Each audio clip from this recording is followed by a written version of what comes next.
In every heart, fear finds a foothold, a shadow that dims even the brightest moments. It's an age-old companion, known to every person who has ever lived. Yet, amidst this universal experience of fear, there's a message that has echoed through the ages, offering light and hope. Do not be afraid. This command, one of the Bible's most repeated phrases, isn't just words on a page. It's a call to action, a beacon of strength for anyone who hears it. Imagine standing on the edge of a vast sea. The night is dark, and the waters are troubled. You're not alone. Many before you have stood where you stand, facing the unknown, their hearts heavy with worry. But then, through the darkness, comes a voice, clear and steady. Do not be afraid. This isn't just any voice.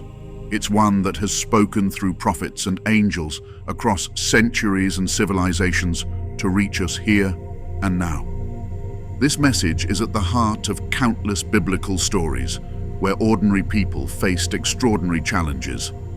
From David, a young shepherd confronting a giant, to Mary, a young woman told she would bear the Savior of the world, the command, "Do not be afraid," provided the courage to face the impossible. As we delve into this exploration, we're not just recounting ancient tales, we're uncovering a timeless truth relevant to our fears today. Whether it's the worry of what tomorrow might bring, the anxiety of personal failure, or the dread of the unknown, the message, "Do not be afraid," offers a pathway to courage and trust in a world that often feels uncertain and terrifying. Diving deeper into our exploration, let's consider the historical and cultural backdrop against which the biblical command, "Do not be afraid," was repeatedly voiced. The people of biblical times lived in an era markedly different from our own, yet the essence of human fear remains unchanged. They faced threats from nature, like floods and famines, from politics and power, such as oppression and exile, and from personal challenges, including illness and betrayal. These fears were tangible, daily realities, not just abstract concepts. Imagine living in a small village in ancient times, where resources are scarce and neighboring tribes are always a threat. Each day brings with it the uncertainty of survival. In this world, the words, "Do not be afraid," are not just comforting, they're revolutionary. They offer a stark contrast to the prevailing narrative of constant vigilance and fear. One engaging story that brings this to life is the account of the Israelites standing before the Red Sea with the Egyptian army closing in behind them. They were trapped with seemingly no way out, facing certain death or enslavement. In this moment of terror, Moses said to the people, "Do not be afraid, stand still and see the salvation of the Lord." Exodus 14:13. What followed was a miraculous deliverance, a testament to the power of faith over fear. This story, and others like it, show how the message, "Do not be afraid," is not a denial of the reality of fear, but an invitation to view our circumstances through a lens of faith and trust in a power greater than ourselves.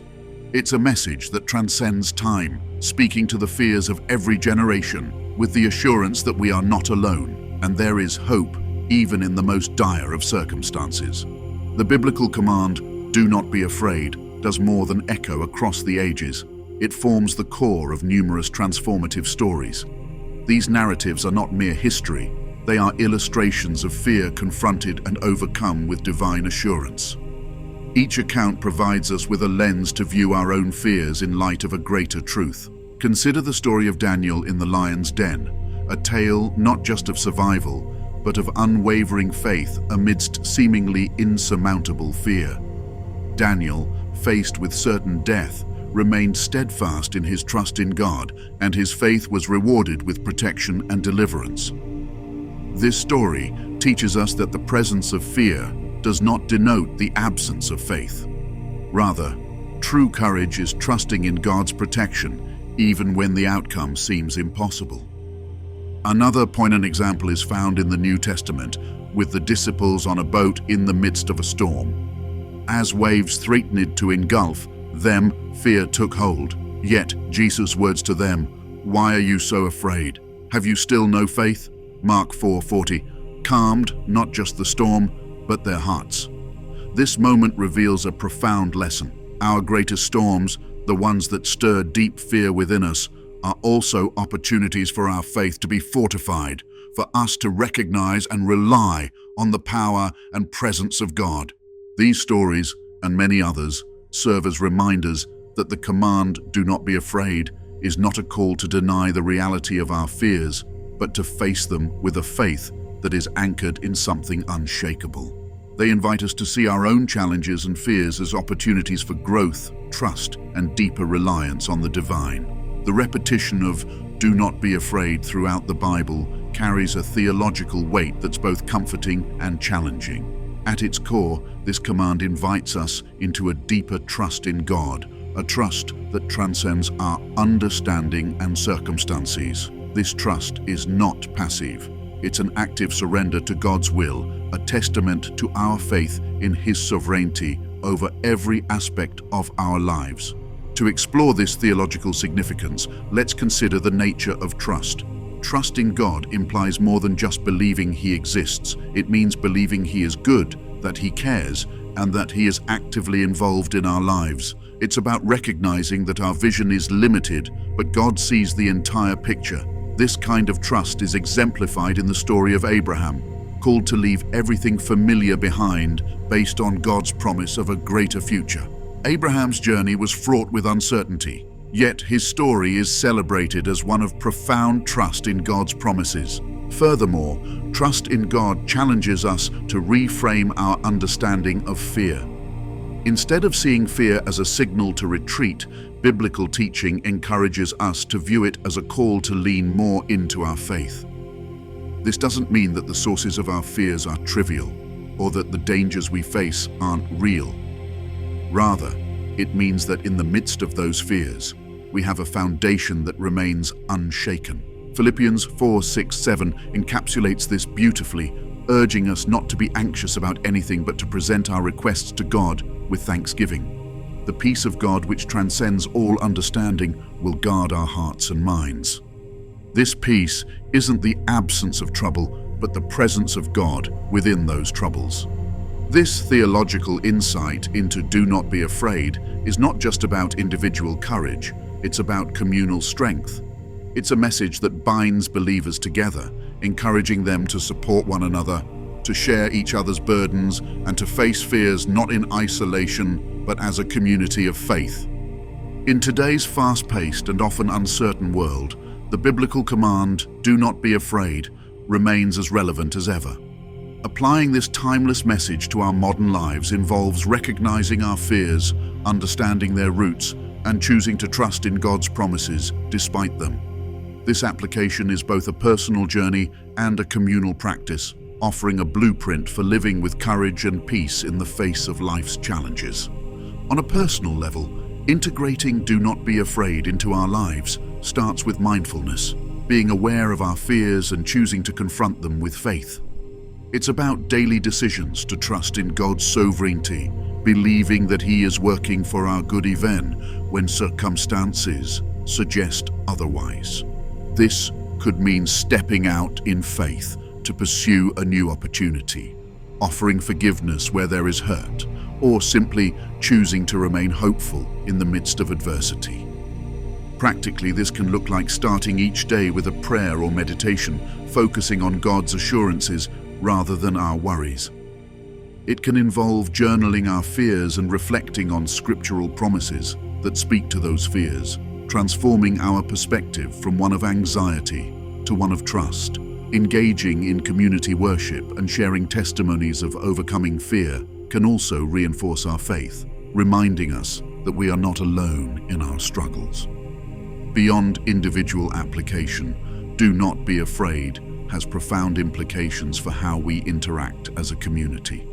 It calls us to create environments where openness about our struggles is encouraged, where we can bear one another's burdens, and where the message of divine reassurance is actively shared. This can manifest in community support groups, prayer circles, or service projects that address communal challenges. It's about looking beyond our personal fears to see the needs of those around us, offering the same comfort we receive from God to others. It's a call to collective action, inspired by faith and a shared commitment to face the world's fears with a spirit of hope and resilience. The application of "do not be afraid" culminates in the promise of peace, a peace that, as Philippians 4:7 describes, surpasses all understanding. This peace is not the absence of trouble, but the presence of God in the midst of it. It's a peace that steadies the heart and mind, guiding us through life's storms with a sense of calm and assurance.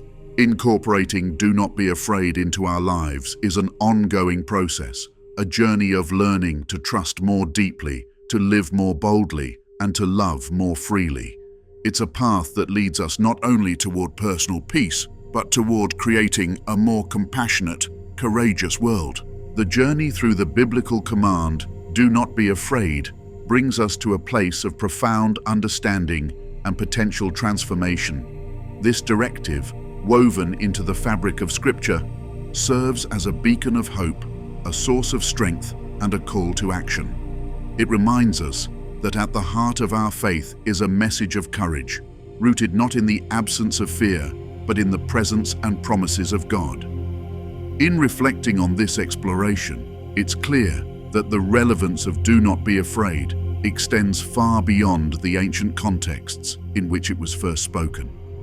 In our contemporary world, filled with its unique fears and challenges, this message offers a timeless truth that with God, we have the capacity to face our fears, to move through them, and to emerge stronger and more grounded in our faith. Living out the message of "do not be afraid" requires a daily commitment to trust, to hope, and to love. It's a commitment that plays out in the choices we make, to trust in God's goodness, to hope in God's faithfulness, and to love even when fear urges us to do otherwise. This commitment is both personal and communal, inviting us to walk alongside others in their journey through fear, offering the same reassurance we've received. As we conclude this exploration, let us consider "do not be afraid," not just as an individual encouragement, but as a communal mandate. We are called to be a community of courage, where fears are faced with faith and where every member is supported in their journey toward peace and assurance. Let this message inspire us to create spaces of understanding, support, and encouragement, where the voice of fear is met with the stronger voice of hope. In the end, "do not be afraid" is more than just words, it's a way of life. It challenges us to look beyond our fears, to see the possibilities that faith opens up, and to step into those possibilities with confidence and trust.